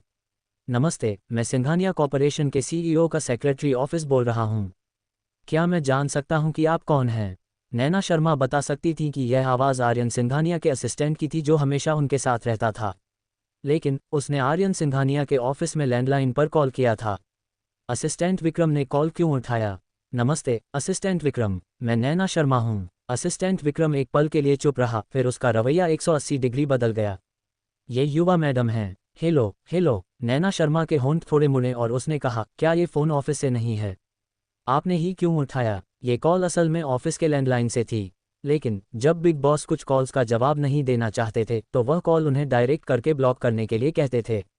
इसीलिए जब बड़े बॉस ने सीधे कॉल ट्रांसफ़र की थी तो वह उसे ब्लॉक करना चाहते थे क्योंकि वह एक गैर ज़रूरी कॉल थी। किसे पता था कि वह बॉस की पत्नी होगी? परसों नैना शर्मा बिग बॉस को देखने आई थी। वे दोनों अभी भी प्यार में डूबे हुए थे। बिग बॉस आज उसका फ़ोन क्यों नहीं उठा रहे हैं? असिस्टेंट विक्रम ये सोचे बिना नहीं रह सका कि बड़े बॉस कल अचानक शहर चले गए, सिर्फ इसलिए क्योंकि वह नैना शर्मा से मिलना चाहते थे। उन्होंने उससे कहा था कि वह लगभग एक हफ्ते तक रुकेंगे, लेकिन उसे उम्मीद नहीं थी कि वह अचानक आधी रात को वापस आ जाएंगे। वह बिस्तर से उठा और उसे लेने एयरपोर्ट गया। फिर उसने देखा कि वह ठंडे चेहरे के साथ बाहर जा रहा है। उसका पूरा शरीर ठंड से भर गया था। बस इसके बारे में सोचने से ही उसकी पीठ ठंडी लगने लगी। ऐसा लग रहा था कि कल जब नैना मुंबई में थी तो उन दोनों के बीच फिर से झगड़ा हो गया। लेकिन कोई बात नहीं, उसने नैना शर्मा को सच बताने की हिम्मत नहीं की। वह हल्के से खांसा और मुस्कुराया, बॉस सिंघानिया मीटिंग में है, इसलिए उन्होंने कॉल मुझे ट्रांसफ़र कर दी। यंग मैडम, अगर आपको कुछ कहना है तो मैं उसे आप तक पहुंचाने में मदद कर सकता हूं। तो यह एक मीटिंग है, ईशा। क्या आपने अपना फ़ोन इसलिए बंद कर दिया क्योंकि आप मीटिंग में थे? नैना शर्मा ने फिर पूछा। बस इतना ही नहीं, बॉस सिंघानिया का सेल फोन कल क्लब ए में मिलते जुलते समय गलती से खो गया। नया वाला अभी तक नहीं आया है। आपका फ़ोन खो गया? कब खो गया? अगली दोपहर। नैना शर्मा हैरान थी, दोपहर में? लेकिन उन्होंने मुझे शाम को ही फ़ोन किया था। असिस्टेंट विक्रम के माथे से ठंडे पसीने की एक बूंद टपकी। उसने मुश्किल से निगला और तुरंत अपनी बात बदल दी। मुझे गलत याद था। आज रात की बात है जब बॉस सिंघानिया एक क्लाइंट के साथ डिनर कर रहे थे। मुझे पता ही नहीं चला कि मैं कब निकला और अपना फ़ोन वहीं छोड़ आया। असिस्टेंट विक्रम की गोलमोल बातें सुनकर नैना शर्मा को थोड़ा अजीब लगा, लेकिन उन्होंने इस बारे में ज़्यादा नहीं सोचा और बस खुद से कहा, कोई हैरानी नहीं कि उसने मेरे मैसेज का जवाब नहीं दिया। शायद उसने देखा नहीं। हालांकि उसकी आवाज़ धीमी थी, फिर भी असिस्टेंट विक्रम को मैसेज शब्द हल्का सा सुनाई दिया। वह खुद को पूछने से रोक नहीं पाए, किस तरह की जानकारी? नैना शर्मा के लाल होंठ हल्के से सिकुड़े हुए थे। अगर उसने मैसेज नहीं देखा तो कोई बात नहीं। शुरू में उसे चिंता थी कि आर्यन सिंघानिया ने उसका फ़ोन बंद कर दिया है क्योंकि वह मैसेज न पढ़ने पर उससे नाराज़ थी। नैना शर्मा ने सिर हिलाया और कहा, कुछ नहीं। आर्यन सिंघानिया मीटिंग में है, इसलिए मैं उन्हें बाद में फ़ोन करूंगी। मेरी मदद करो कि मैं उन्हें बता दूं कि वे कितने भी बिजी हों, उन्हें खाना और अपने शरीर का ध्यान रखना याद रखना चाहिए। ठीक है, युवा मैडम। मैं ये संदेश ज़रूर आगे बढ़ाऊंगा। फ़ोन रखने के बाद असिस्टेंट विक्रम एक पल के लिए हिचकिचाई, लेकिन फिर भी वह उठी और ऑफिस का दरवाज़ा खटखटाया। अध्याय 134। 134 मैं तुम्हारे साथ एक अच्छी जिंदगी जीना चाहता हूँ विव। कुछ बार खटखटाने के बाद अंदर से आर्यन सिंघानिया की बेरुखी भरी आवाज़ सुनाई दी। अंदर आ जाओ। असिस्टेंट विक्रम ने दरवाज़ा खोला और अंदर चला गया। वह डेस्क के सामने रुक गई। आर्यन सिंघानिया कुछ डॉक्यूमेंट्स पढ़ रहे थे और उन्होंने अपना सिर भी नहीं उठाया। उन्होंने टेबल पर अपनी उंगलियां थपथपाईं और ऑर्डर दिया, डॉक्यूमेंट्स नीचे रखो। तुम जा सकते हो। जब असिस्टेंट विक्रम ने बड़े बॉस की बातें सुनी तो वह समझ गई कि वह इस समय बहुत बुरे मूड में है। वह उससे बात नहीं करना चाहता था। अगर उसे पता होता कि उसके लिए क्या अच्छा है तो वह इस समय खुद को खतरे में नहीं डालता।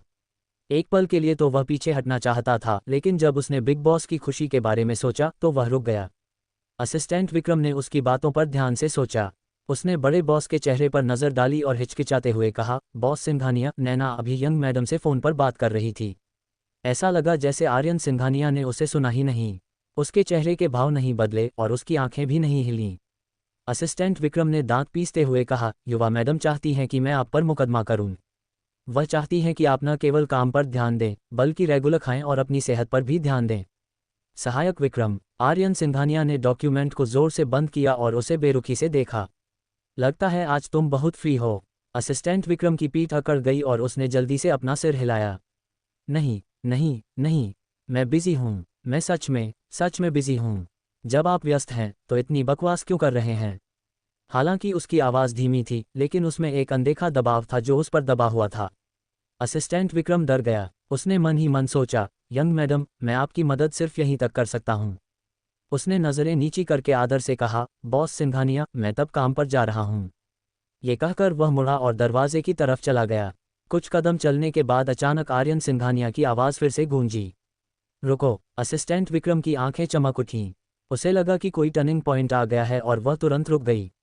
उसने मुड़कर पूछा, बॉस सिंघानिया, क्या आपके पास कोई ऑर्डर है? आर्यन सिंघानिया ने ठंडे होंठों से अपने होंठ सिकुड़े और कुछ सेकंड के लिए चुप रहे।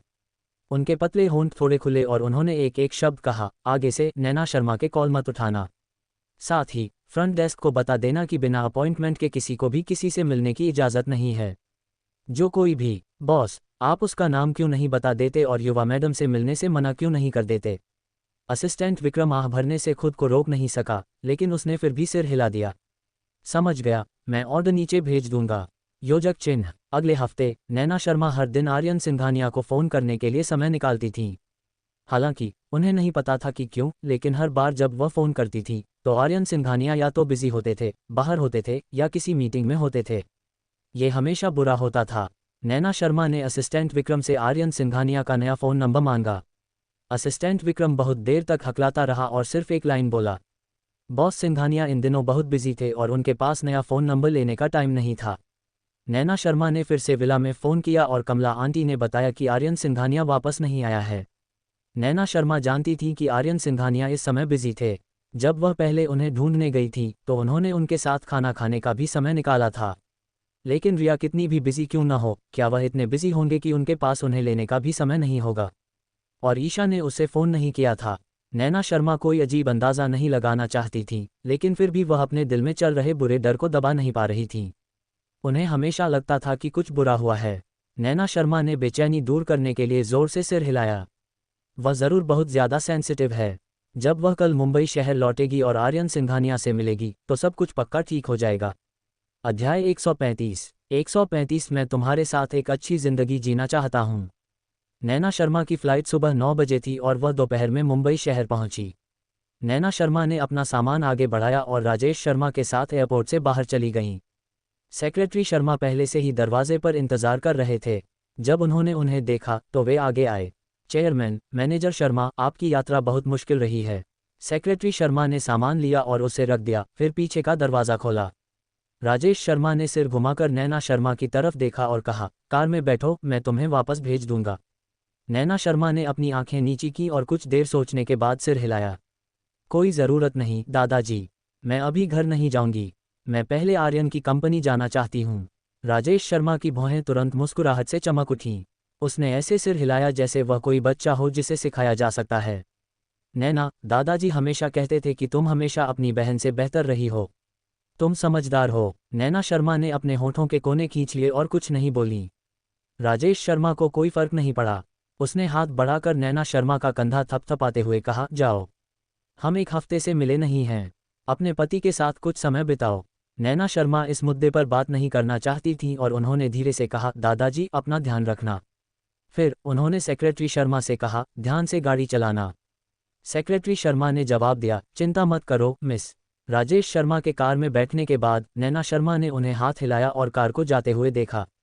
जब कार नज़र से ओझल हो गई तो उन्होंने अपनी नज़रें हटाईं और अपना फ़ोन देखा। अगर वह इस समय आर्यन सिंघानिया को ढूंढने जाएं तो वे साथ में लंच कर सकते हैं। उसने उसे एक हफ्ते से नहीं देखा था और उसे सच में उसकी बहुत याद आ रही थी। योजक चिन्ह। नैना शर्मा ने टैक्सी ली और सीधे सिंघानिया ग्रुप बिल्डिंग चली गईं। इस दौरान उन्होंने आर्यन सिंघानिया को कॉल किया। बिना किसी एक्सेप्शन के असिस्टेंट विक्रम ने कॉल उठाया। नैना शर्मा निराश हुए बिना नहीं रह सकीं। असिस्टेंट विक्रम, आर्यन सिंघानिया इस बार मीटिंग में हैं, या तुम फिर से बाहर चले गए? असिस्टेंट विक्रम ने अपने बिग बॉस की तरफ देखा जो अपनी डेस्क के पीछे हैरान होकर बैठे थे। बिना शर्माए या बिना दिल की धड़कन बढ़ाए उसने कहा, यंग मैडम, मुझे बहुत अफसोस है। बॉस सिंघानिया मीटिंग में हैं। नैना शर्मा एक पल के लिए चुप हो गईं और उनकी आवाज़ थोड़ी सीरियस हो गई। असिस्टेंट विक्रम, सच बताओ, आर्यन सिंघानिया को आजकल क्या दिक्कत है? हर बार जब मैं तुम्हें फ़ोन करता हूं तो तुम मुझे रोकने के बहाने ढूंढते रहते हो। एक दो बार तो ठीक है, लेकिन कुछ बार के बाद मैं बेवकूफ़ नहीं हूं। आर्यन सिंघानिया तो बिल्कुल बिजी नहीं था, है ना? शायद ईशा मेरा फ़ोन नहीं उठाना चाहती। इस औरत की तेज समझ, ईशा। असिस्टेंट विक्रम भी जानता था कि वह इसे ज्यादा समय तक छिपा नहीं सकता, लेकिन उसे सच बताने की हिम्मत कैसे हुई। इस बारे में ज्यादा मत सोचो, यंग मैडम। बॉस सिंघानिया ठीक हैं, बस आजकल वे बहुत बिजी हैं, इसलिए ये हमेशा इतना इत्तेफाक होता है। असिस्टेंट विक्रम ने जोर देने की बहुत कोशिश की। नैना शर्मा जानती थी कि वह असिस्टेंट विक्रम से कुछ नहीं निकलवा पाएगी। वैसे भी वह जल्द ही कंपनी पहुंचने वाली थी। वह जाकर देखेगी कि आर्यन सिंघानिया सच में इतने बिजी हैं या नहीं। कार सिंघानिया कॉर्पोरेशन पहुंची। नैना शर्मा कार से उतरी, फिर अपना सूटकेस घसीटते हुए बिल्डिंग में चली गईं। क्योंकि उसे अपॉइंटमेंट लेने की ज़रूरत नहीं थी और वह सीधे अंदर जा सकती थी, इसलिए वह फ्रंट डेस्क को छोड़कर सीधे लिफ्ट की तरफ चली गई। अचानक वहां पहुंचने से पहले ही फ्रंट डेस्क पर बैठी महिला ने उसे रोक लिया और पीछे से आकर उसके पास आ गई। नैना शर्मा ने हैरान होकर फ्रंट डेस्क पर बैठी महिला की तरफ देखा। क्या हुआ? फ्रंट डेस्क पर बैठी महिला ने नैना शर्मा की तरफ देखा। उसकी आंखें हल्की सी झपक रही थीं, जैसे वह किसी मुश्किल स्थिति में हो। काफी देर बाद उसने अपना मुंह खोला। मिस शर्मा, ऊपर जाने से पहले आपको अपॉइंटमेंट लेना होगा। नैना शर्मा अचानक हैरान रह गईं। उन्हें अपॉइंटमेंट लेने की क्या ज़रूरत थी? अध्याय 136। 136 मैं तुम्हारे साथ एक अच्छा जीवन जीना चाहता हूँ 6। क्या आर्यन सिंघानिया ने उसे सीधे अंदर आने का स्पेशल राइट्स नहीं दिया था? एक हफ्ते पहले भी वह ऐसा ही था, तो अब क्यों नहीं कर रहा? क्या मैं खास नहीं हो सकती? नैना शर्मा ने अपनी भौहें सिकोड़ ली, उनकी आंखें हैरानी और शक से भरी थीं। हाँ, हो सकता था, फ्रंट डेस्क पर बैठी महिला ने जवाब दिया, लेकिन कुछ दिन पहले प्रेसिडेंट ने अचानक कंपनी के विजिटर्स पर सख्ती से कंट्रोल करने का ऑर्डर दिया।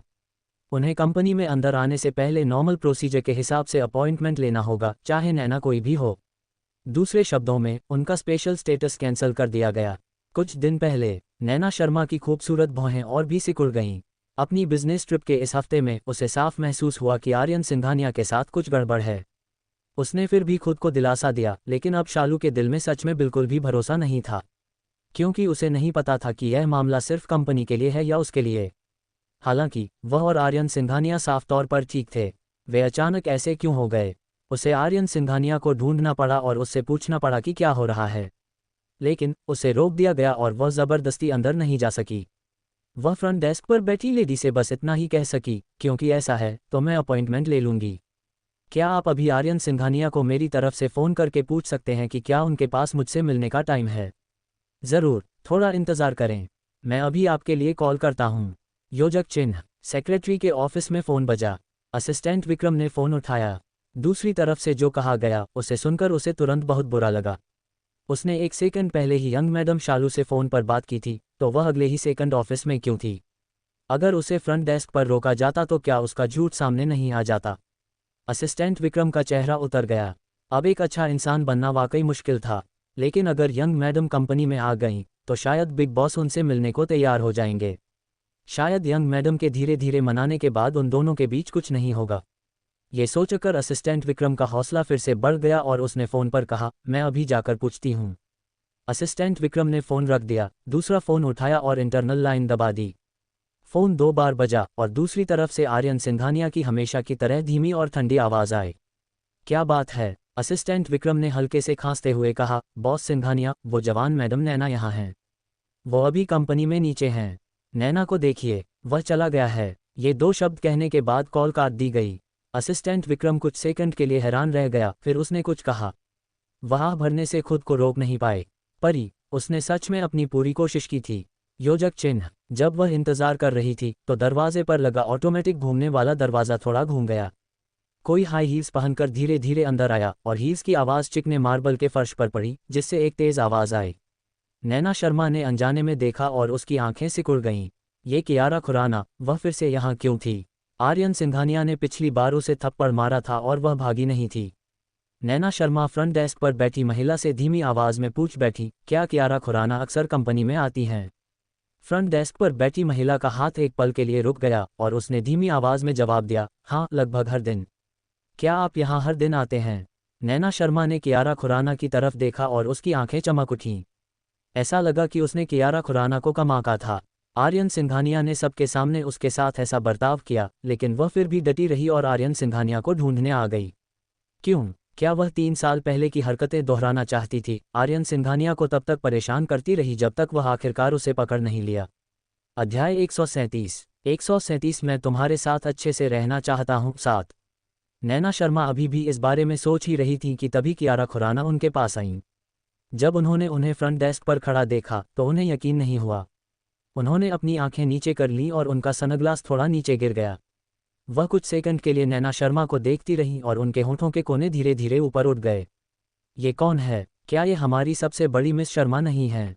क्यों? क्या आर्यन ने तुम्हें अपनी मर्जी से आने जाने का खास अधिकार नहीं दिया? तुम यहाँ क्यों फंसी हो?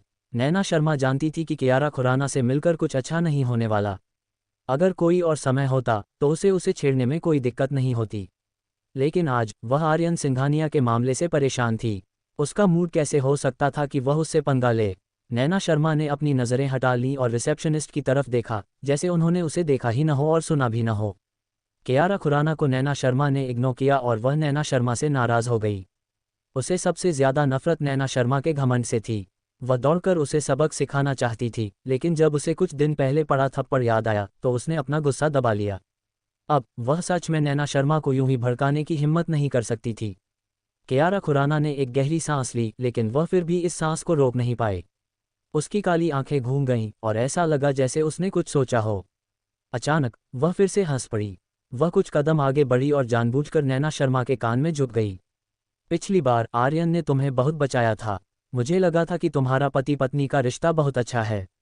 पता चला कि यह सिर्फ ऊपरी तौर पर है। मुझे पता था आर्यन कभी तुमसे प्यार नहीं करेगा। जब भी वे मिलते थे कियारा खुराना हमेशा इस बात का इस्तेमाल उसे रोकने के लिए करती थी और उसे ये सच में परेशान करने वाला नहीं लगता था। नैना शर्मा ने नकली मुस्कान के साथ उसकी तरफ देखा। कियारा खुराना, पिछली बार मेरे पति का थप्पड़ काफ़ी ज़ोरदार नहीं था, है ना? क्या इसीलिए तुम आज यहाँ हो? कियारा खुराना ने अचानक अपने गाल ढक लिए और फिर नैना शर्मा की मजाकिया मुस्कान देखी। उसने अपनी मुट्ठियां कसकर भींच लीं और उसकी आंखें उदास थीं। पहले से लेकर अब तक जब भी वह नैना शर्मा के सामने होती थी तो वह हमेशा उसे नज़रअंदाज करती थी, उसका मजाक उड़ाती थी और उसका मजाक उड़ाती थी। ऐसा एक भी बार नहीं हुआ कि वह उसके सामने ताकतवर होकर बेरहमी से उस पर कदम रख सके। उसका क्या अधिकार था? क्या ये सिर्फ आर्यन का नहीं था? देखते हैं कि जब आर्यन इस औरत का असली रंग देख लेगा और उसकी रक्षा करना बंद कर देगा तो वह क्या करेगी। हालांकि उसे उम्मीद नहीं थी कि खुशी इतनी जल्दी आ जाएगी। फ्रंट डेस्क पर बैठी महिला ने फ़ोन रखने के बाद नैना शर्मा से माफ़ी मांगते हुए कहा, मुझे माफ़ कर दो मिस शर्मा। प्रेसिडेंट बिजी हैं और किसी गेस्ट से नहीं मिल सकते। सी। नैना शर्मा को उम्मीद नहीं थी कि सिर्फ एक हफ्ते में ही वह एक खास इंसान से मेहमान बन गई थी। नैना शर्मा ने अभी कुछ कहा भी नहीं था कि कियारा खुराना की आंखें चमक उठीं और वह तुरंत हंस पड़ीं। नैना शर्मा, तुम्हारा भी ऐसा ही दिन होता है। तुम उसे अपना हबी कहती रहती हो, लेकिन आर्यन तुम्हें अपनी पत्नी भी नहीं मानता। कोई हैरानी नहीं कि तुमने अपनी शादी का ऐलान पब्लिक में नहीं किया। नैना शर्मा पहले से ही परेशान थी और कियारा खुराना अभी भी आग को हवा दे रही थी। नैना शर्मा ने हल्की सांस ली। गुस्सा होने के बजाय वह हंस पड़ी। उसने अपने होंठ सिकुड़े और शर्माने का नाटक किया। एक आदमी अपने करियर को पहले रखता है। चूंकि वह बिजी है तो जाहिर है मैं उसे डिस्टर्ब नहीं करूंगी। वैसे भी जब हम रात को घर पहुंचेंगे तो हम जैसे चाहें एक दूसरे से मिल सकते हैं। लेकिन तुम तो यहाँ रोज आते हो। शायद तुमने मेरे पति के कपड़ों का कोना भी नहीं देखा होगा। चोट लगने के बाद कियारा खुराना के चेहरे पर मुस्कान गायब हो गई। वह रोज आती थी, लेकिन आर्यन सिंघानिया उससे मिलने से मना कर देता था। ऐसा लग रहा था जैसे उसने उसे इग्नोर करने का पक्का इरादा कर लिया हो, लेकिन फिर भी उसे खुद को मजबूर करना पड़ा। तुम्हारा क्या मतलब है कि तुम उससे नहीं मिल सकती? मैं जब भी आर्यन से मिलना चाहूँ वह मुझसे मिल लेगा। अध्याय 138 मैं तुम्हारे साथ एक अच्छा जीवन जीना चाहता हूँ 8। जैसे खुद को साबित करने के लिए कियारा खुराना ने अपने बैग से फ़ोन निकाला और नैना शर्मा की तरफ लहराया। मैं अभी आर्यन को फ़ोन करती हूँ और देखती हूँ कि वह मुझे देखता है या नहीं। ऐसा कहने के बाद कियारा खुराना ने सीधे आर्यन सिंघानिया के सेल फ़ोन पर कॉल किया। नैना शर्मा की अभी की बातें असल में कियारा खुराना पर हमला करने के लिए थीं। उन्हें नहीं पता था कि आर्यन सिंघानिया ने उन्हें इन दिनों देखा है या नहीं, लेकिन उन्हें आर्यन सिंघानिया को कॉल करते देखकर उन्हें 100% यकीन हो गया कि आर्यन सिंघानिया का कोई अप्रेंटिस नहीं है। वरना कियारा खुराना को कैसे नहीं पता था कि आर्यन सिंघानिया का फ़ोन खो गया है और उन्हें अपना नंबर वापस नहीं मिला है। ये सोचकर नैना शर्मा का दिल थोड़ा बैठ गया। अगर आर्यन सिंघानिया किसी से नहीं मिला तो शायद वह सच में बहुत बिजी था। उसे इतनी छोटी सी बात पर उस पर शक नहीं करना चाहिए और उस पर यकीन करना चाहिए। नैना शर्मा को कियारा खुराना का खुद को शर्मिंदा करने वाला ड्रामा देखने की जहमत नहीं उठानी पड़ी। अगर वह आज आर्यन सिंघानिया से नहीं मिल पाती तो वह किसी और दिन आ सकती थी या उसके काम खत्म करने का इंतजार करके घर पर मिल सकती थी। ये वही बात थी। नैना शर्मा ने अपना सामान उठाया और जाने वाली थीं, लेकिन उन्हें उम्मीद नहीं थी कि कियारा खुराना का कॉल आएगा। कियारा खुराना ने मीठी आवाज में पुकारा, आर्यन। नैना शर्मा के कदम तुरंत रुक गए। योजक चिन्ह। आर्यन सिंघानिया को पता था कि नैना शर्मा आज मुंबई सिटी लौट रही हैं, लेकिन उन्हें उम्मीद नहीं थी कि प्लेन से उतरते ही वह उन्हें ढूंढने कंपनी आ जाएंगी। लेकिन सोचने पर यह अजीब नहीं लगा। क्या उसे अभी उसे खुश करने की जल्दी नहीं थी, और क्या वह इंतजार नहीं कर रही थी कि वह फिर से उससे प्यार करने लगे? फिर वह शादी का प्रपोजल रखेगी और पूरी दुनिया को बताएगी कि सिंघानिया परिवार और शर्मा परिवार शादी से जुड़े हुए हैं। अगर सिंघानिया कॉर्पोरेशन शर्मा परिवार की रक्षा कर सके तो उसका शर्मा परिवार आगे बढ़ सकेगा। ऐसा नहीं था कि वह रखेल शर्मा की मदद नहीं कर सकता था। उसने तो नैना शर्मा के उसके साथ रहने के मकसद को भी मान लिया था। उसने उसका इस्तेमाल किया, इसलिए उसने उसे इस्तेमाल करने दिया। लेकिन नैना शर्मा को अब भी उसकी भावनाओं को धोखा क्यों देना पड़ा, जबकि वह पहले ही उसका इस्तेमाल कर चुकी थी। ठीक उसी साल की तरह उसने उसे उम्मीद दी और उसे एक जोरदार झटका भी दिया। पिछले 3 सालों में उसने सोचा था कि वह थोड़ी बदल जाएगी, लेकिन वह बिल्कुल नहीं बदली। वह हमेशा दूसरों की भावनाओं को कंट्रोल करने और उनके साथ खेलने के लिए दूसरों के प्यार पर निर्भर रहती थी। आर्यन सिंघानिया ने अपनी आंखें बंद कर लीं। उस रात प्राइवेट कमरे के दरवाजे पर राजेश शर्मा ने जो शब्द कहे थे वे उसके दिमाग में बेकाबू होकर आने लगे। उसके हाथ मुट्ठियों में भींच गए। नैना शर्मा, जिसके मन में कोई फीलिंग्स नहीं थी, वह फीलिंग्स की मदद से उसे कंट्रोल करना चाहती थी। ये कितना अजीब था। टेबल पर रखा फ़ोन अचानक बजा।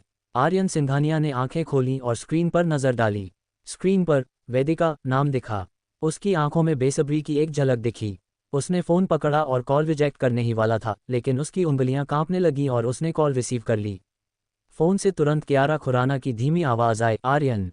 आर्यन सिंघानिया के होंठ फड़क रहे थे, उसकी आवाज़ में कोई भाव नहीं था। क्या बात है आर्यन, क्या तुम भूल गए?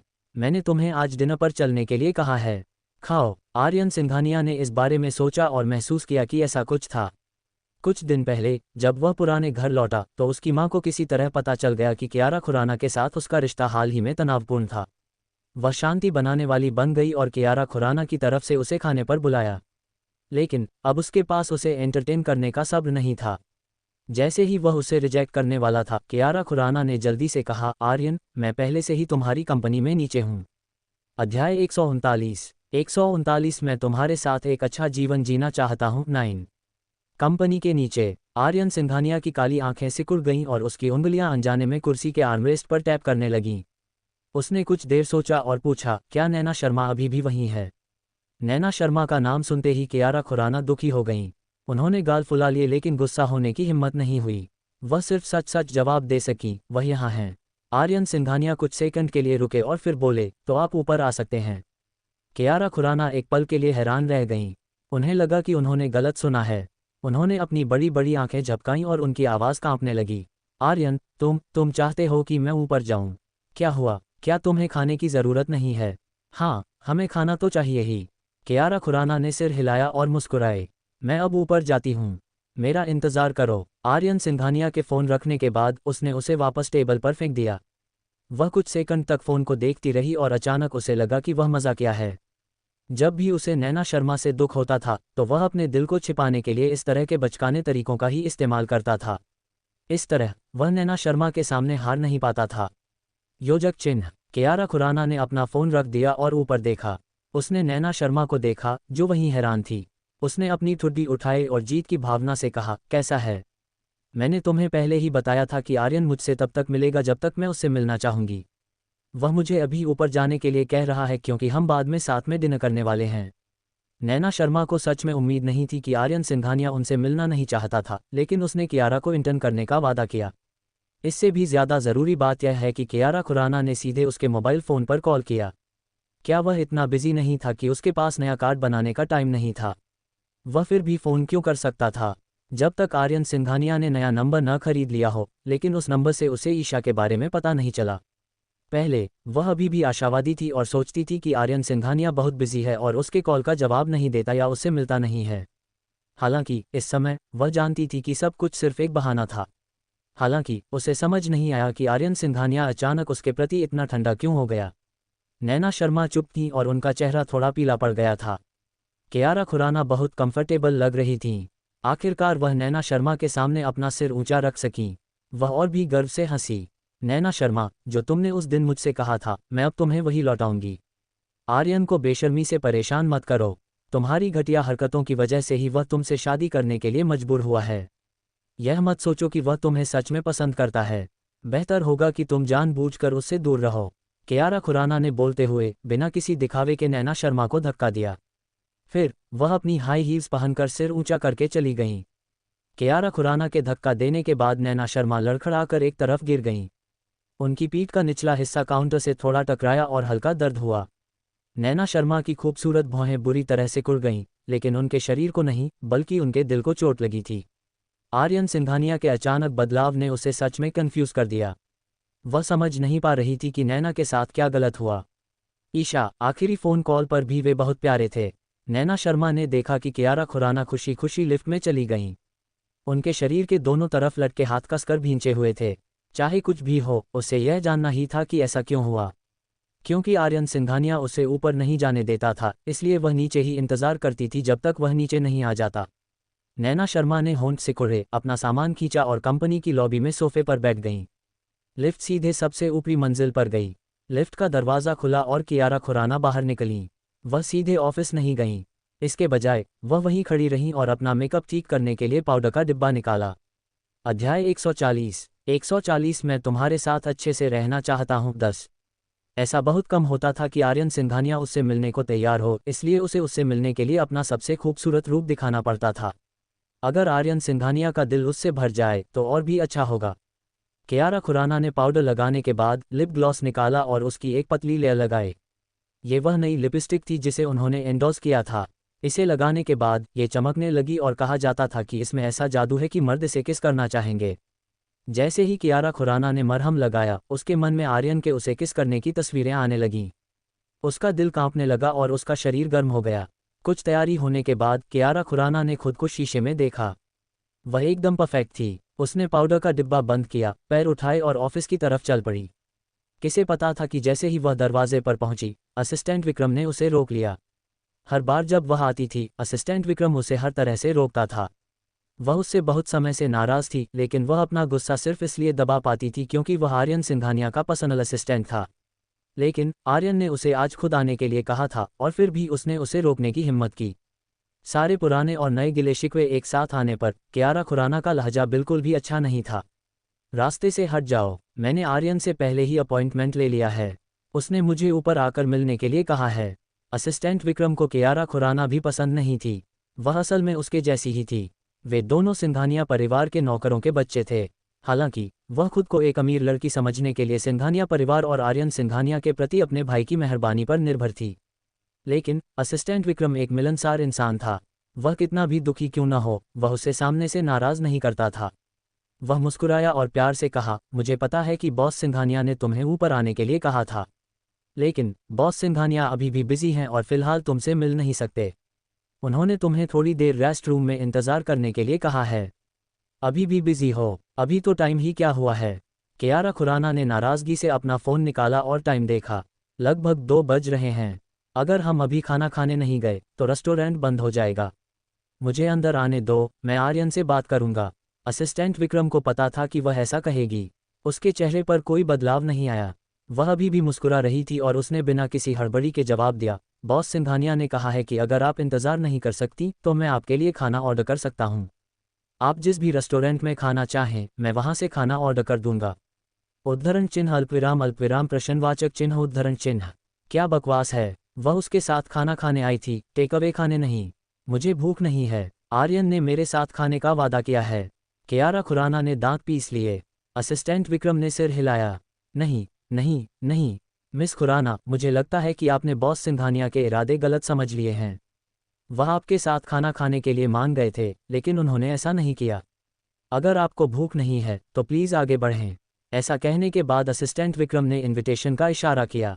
कियारा खुराना ने इतनी ज़ोर से दांत भींचे कि वे लगभग टूट गए। आर्यन का इससे क्या मतलब था? क्या वह जानबूझकर उसके साथ खेल रहा था? योजक चिन्ह। क्योंकि कियारा खुराना ने कहा कि वह आर्यन सिंघानिया के साथ डिनर करना चाहती है, नैना शर्मा ने सोचा कि आर्यन सिंघानिया जल्द ही नीचे आ जाएगा। उसे उम्मीद नहीं थी कि काफ़ी देर इंतज़ार करने के बाद भी उसे कोई नहीं दिखा। एक पल के लिए उसे समझ नहीं आया कि उसे उदास होना चाहिए या खुश। वह उदास थी क्योंकि उसे नहीं पता था कि आर्यन सिंघानिया कब आएगा। वह खुश थी क्योंकि आर्यन सिंघानिया शायद कियारा खुराना के साथ दिन नहीं कर रहा होगा और वह बस बातें बना रही थी। अगर वह सिर्फ बातें बना रही होती तो उसे ज़्यादा आराम महसूस होता। शायद आर्यन सिंघानिया काम की वजह से प्रोबेशन पर थे। आखिर कियारा खुराना सिंघानिया कॉर्पोरेशन की स्पोक्सपर्सन थीं। हालांकि इस तरह की सोच कुछ हद तक खुद को धोखा देने वाली थी, लेकिन नैना शर्मा ने इसके बारे में सोचा और खुद पर हंसे बिना नहीं रह सकी।